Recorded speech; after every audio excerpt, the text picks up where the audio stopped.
Muy bien, estamos siempre atentos, y quién no en Argentina, a los vaivenes de la economía, a las sorpresas que nos deparan a veces los comerciantes, a veces el Estado, como decíamos al principio del programa, ¿no? Pero vamos a hablar con una especialista. Siempre recurrimos a esas voces que están sobre el tema mucho más profundo que nosotros. En este caso con la licenciada en Economía Micaela Fernández Erlauer, quien es investigadora de Fundar. Micaela, buen día, Darío Ríos te saluda, ¿cómo estás? Hola, ¿qué tal? Buenos días, ¿cómo te va? Bueno, muy bien, muchas gracias por atendernos. Y la primera pregunta que se me ocurre, porque está el gran debate luego de la aprobación de la ley y el veto del presidente, es si realmente la ley jubilatoria, como estaba aprobada, está en condiciones de romper el equilibrio fiscal, como argumenta el gobierno nacional.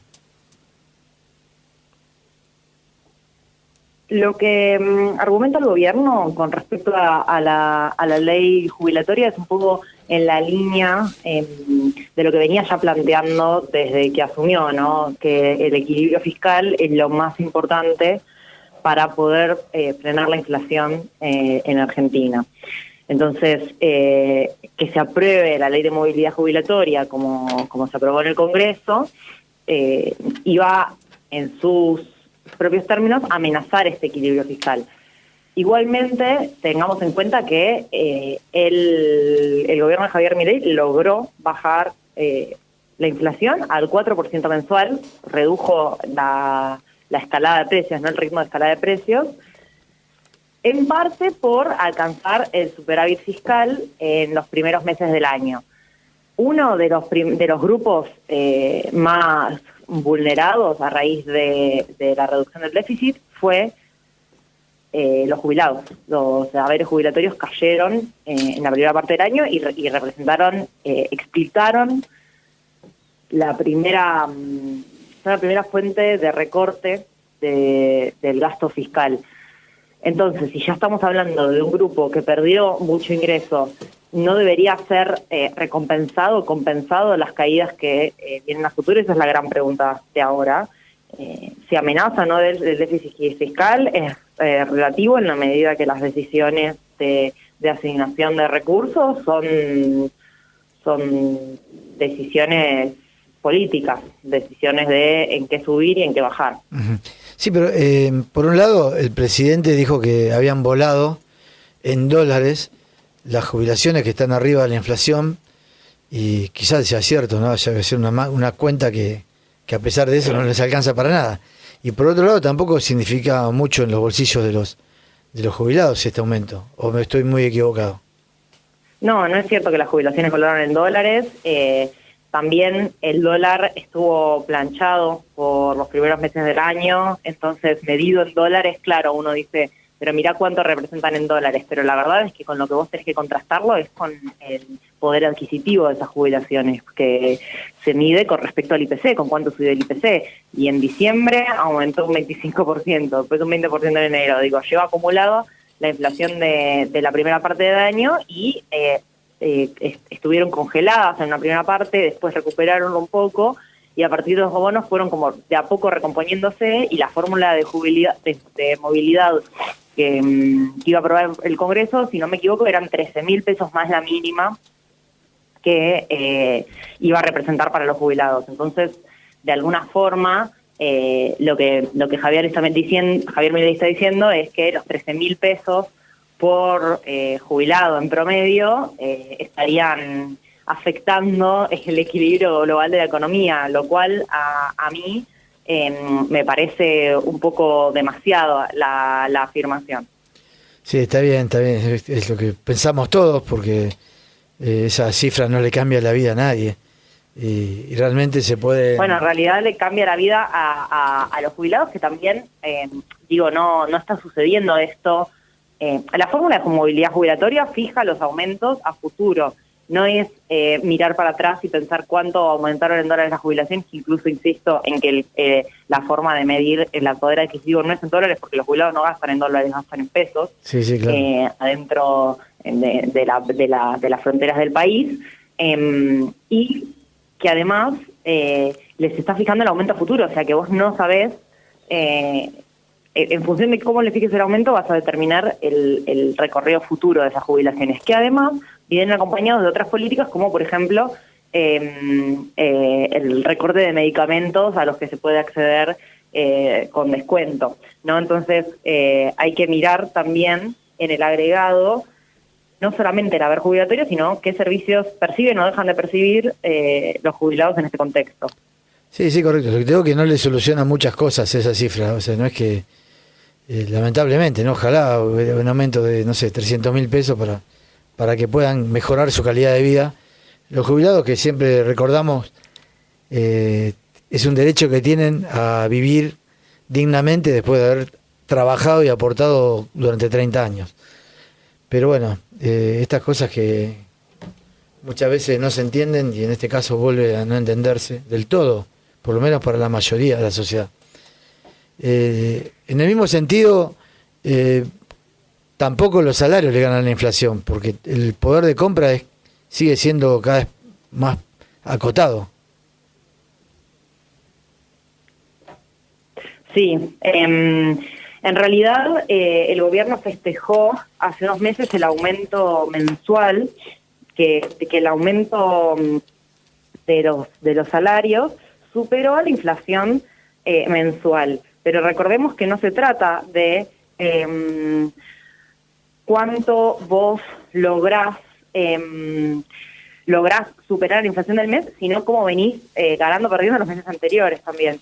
Y ahí nosotros tenemos los datos analizados por el INDEC sobre qué sucede con los salarios de los trabajadores que están que tienen un trabajo formal, digamos, que perciben aportes y que acceden a negociaciones colectivas, y los que pasan con los que no es cierto, que no es lo mismo, porque obviamente, y aparte los datos lo confirman, cuando la inflación acumulada al mes pasado superó los interanual el 200%, los trabajadores que accedieron a paritarias, a negociaciones colectivas, no la alcanzaron, o sea que perdieron poder adquisitivo, pero perdieron menos que los trabajadores que trabajan lo que llamamos en negro en la informalidad. Y eso es una diferencia fundamental, porque ahora lo que venimos viendo es que se está generando mucha mayor desigualdad hacia adentro de nuestra sociedad. La pobreza aumentó 10 puntos, y todo en base a ciertas políticas económicas que buscan también que los salarios funcionen de alguna forma como ancla para sostener la inflación, ¿no? Si repasamos qué es lo que explica la inflación, tenemos por un lado las tarifas, ¿no? O sea, los servicios de luz, de gas, los servicios públicos, que como vamos viendo, a medida que fue pasando el año, el gobierno fue quitando subsidios a esas tarifas que estaban sosteniendo el consumo, por ejemplo, energético de hogares de alto nivel adquisitivo, y que representaban un costo muy alto. O sea que en parte esa era una política necesaria en la medida en que se logre de forma equitativa, ¿no? Sosteniendo siempre el ingreso de quienes no lo pueden pagar. Las tarifas. El otro, el tipo de cambio, que el tipo de cambio quedó planchado. Y el otro, obviamente, son los salarios, porque funcionan, digamos, como costo, si los queremos concebir así, como costo para la producción. Entonces, en la medida que los salarios aumenten, el consumo también se sostiene. ¿Qué pasó en esta primera parte del año? Bueno, los salarios perdieron contra la inflación en el acumulado, como te decía recién, los formales menos que los informales, pero los dos perdieron, y mientras pierdan, el consumo cae, ¿no? Y eso hace que obviamente, bueno, hayamos tenido la caída también en la actividad que estuvimos percibiendo desde diciembre del año pasado. Y eso explica que la inflación también se haya sostenido en un piso más bajo, pero pone en duda la sostenibilidad futuro. Micaela, ¿cómo estás? Te saluda Gabriel Malán. ¿Qué tal? Te quería consultar, bueno, justo vos decías el tema de la sostenibilidad. ¿cuánto más puede aguantar este programa económico? Bueno, hay obviamente distintas perspectivas, no hay ningún consenso sobre cómo es qué va a pasar en los próximos meses, pero hay distintos frentes para tener en cuenta. Uno de los principales focos está puesto en la disponibilidad de reservas, ¿no? En una primera parte del año, el gobierno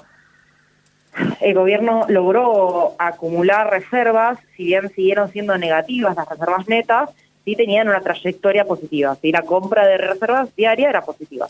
Pero ahora llegamos a un punto en donde las reservas la compra de reservas es incluso negativa de forma diaria, con lo cual, ¿dónde están las perspectivas, por ejemplo, de salida del cepo, que es uno de los objetivos que se propuso el gobierno?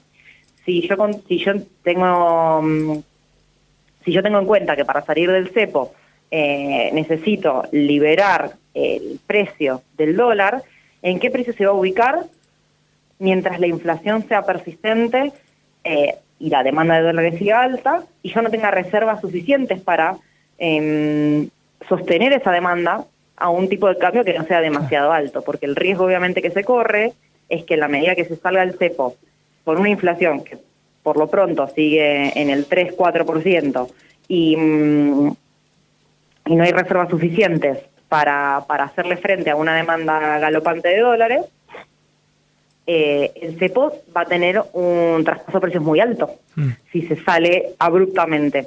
Ahora, lo que hay que pensar es la necesidad de salir también, porque hasta ahora, evidentemente, el modelo está mostrando un agotamiento, no tanto en términos económicos, sino también en términos sociales, ¿no? Eso que te decía antes, la pobreza subió un 10%, los objetivos económicos que se habían planteado en un principio ya no los están pudiendo conseguir, ¿no? El riesgo país no sigue bajando, las reservas no siguen creciendo, la inflación se estancó en un mismo nivel, entonces hay algo nuevo que se debe hacer. Y una de las posibles respuestas o de las posibles políticas que la mayoría de los analistas están viendo ahora es salir del cepo.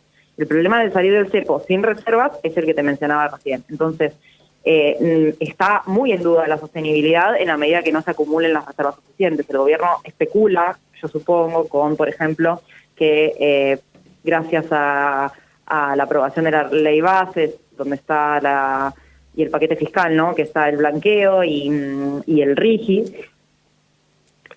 tenga una entrada de dólares, pero eso no es certero y también es, decimos, pan para hoy y hambre para mañana, ¿no? Porque por un lado estás agotando los recursos naturales y por el otro estás prometiendo estabilidad fiscal por muchos años, pero entonces si prometes estabilidad fiscal, ¿cómo vas a sostener el resultado fiscal? ¿Se entiende cómo está todo interconectado y no parece que haya un plan consistente? No hizo un plan de estabilización el gobierno para bajar la inflación. O sea, hoy para salir del cepo entonces sería necesario que lleguen grandes inversiones. Es la única forma, por lo menos. Para salir del cepo, o sea, se puede salir, ¿no? Salir se puede salir del cepo, sacar las regulaciones cambiarias, todas las que hay hoy, que son muchas, que están las comerciales, las financieras, las cruzadas. Sacarlas todas significaría salir del cepo completamente. Uno puede sacar algunas de a poco, gradualmente, y atendiendo a las distintas reacciones del mercado, pero sí o sí, algo que se necesita para preservar el poder adquisitivo de los salarios, de las jubilaciones, de los ingresos en general, es que la inflación no suba. Claro. Y sin reservas no hay nada que garantice eso. Entonces, ¿y vos crees que el gobierno puede aguantar mucho más tiempo sin devaluar? Y bueno, en la medida que haya cepo, sí. Uh-huh. Te hago otra consulta también. ¿Cuánto se habla mucho en el último tiempo de la elección en Estados Unidos y la necesidad para el programa de Milei de que gane Trump? ¿Vos ves también esta conexión? Bueno, esas son especulaciones que se hacen ya más en términos como de un cruce entre la política y la economía muy ligado a las decisiones de quienes están en las cúpulas de poder, ¿no? Porque que gane Trump, digo, no cambia la economía argentina, es algo que va a pasar en Estados Unidos. Con lo que se supone que puede llegar a estar especulando el gobierno es que, dado que gana Trump, puede, por afinidad ideológica al gobierno de Javier Milei, puede asegurar que de alguna forma u otra entren dólares. Por ejemplo, no sé, a través del FMI. Pero no hay ninguna base, primero no hay ninguna base certera de que vaya a ganar Trump las elecciones. Y segundo, no hay ninguna garantía de que eso sea ni posible ni deseable, ¿no? Recordemos, ya tenemos un historial de deuda como última instancia, como mecanismo de última instancia para estabilizar la economía, que no es lo mejor. Uno tiene que poder trazar un horizonte a futuro y fijarse de qué forma va a estar usando ese dinero que le es prestado. Te hago una pregunta, quizás la última, estamos medio sobre la hora, pero hay una espada de Damocles sobre el Estado, que es el juicio por YPF, que es un problema que no contrajo este gobierno claramente, viene de la década pasada. ¿Cómo puede incidir esto en el desarrollo de la economía nacional? El juicio por YPF. Sí, exactamente. Nosotros en Fundar no trabajamos esos temas. Como economista en general, te podría anticipar que obviamente va a ser un shock si sale desfavorable para YPF, para Argentina, pero uno tiene que concentrarse en poder hacer las políticas correctas para que todo esto sea sostenible, no apresurarse a tomar decisiones por eventos que a veces son de una sola vez. Uh-huh. Bueno, pues tenemos que estar preparados para pagar una deuda que los ciudadanos no contraemos como siempre, ¿no? Porque terminamos pagando todos nosotros. Es lo que te decía antes, las reservas. Claro. Es lo que puede también ayudar a que el peso se fortalezca, ¿no es cierto? Que sí, me parece que es lo que todos deberíamos apuntar. Muy bien. Bueno, y la última, ya que estamos, te pregunto, ¿pensás que ya empezamos a rebotar y seguimos bajando? ¿Cómo lo ves eso? La famosa recuperación en B. Esa no va, ya la descartamos. O en L. Sí. No, todavía no rebotamos. Las estadísticas muestran que la actividad sigue cayendo y que hay alguna recuperación, pero todavía es muy heterogénea entre sectores, solo para algunas actividades económicas bueno, muy leve, muy sutil todavía como para recuperar todo lo que cayó en esta primera parte del año. Entonces, por ahora estamos estancados. Bueno. Micaela, muchas gracias por haber participado de nuestro programa y bueno, nosotros seguimos permanentemente y siempre buscamos distintas voces para tratar de tener una comprensión de lo que nos pasa a todos, a la mayoría de los ciudadanos que estamos alejados de este tipo de análisis directo como ustedes. Sí, seguro. Bueno, muchas gracias a ustedes por la entrevista. Buen fin de semana. Bueno, gracias. Igualmente, gracias. Bueno, hablamos con Micaela Fernández, licenciada en Economía e investigadora de Fundar, que nos dio su parecer, su punto de vista sobre estos temas claves y cruciales que nosotros lo vivimos día a día cuando metemos la mano en el bolsillo o en las cuentas bancarias, ¿no?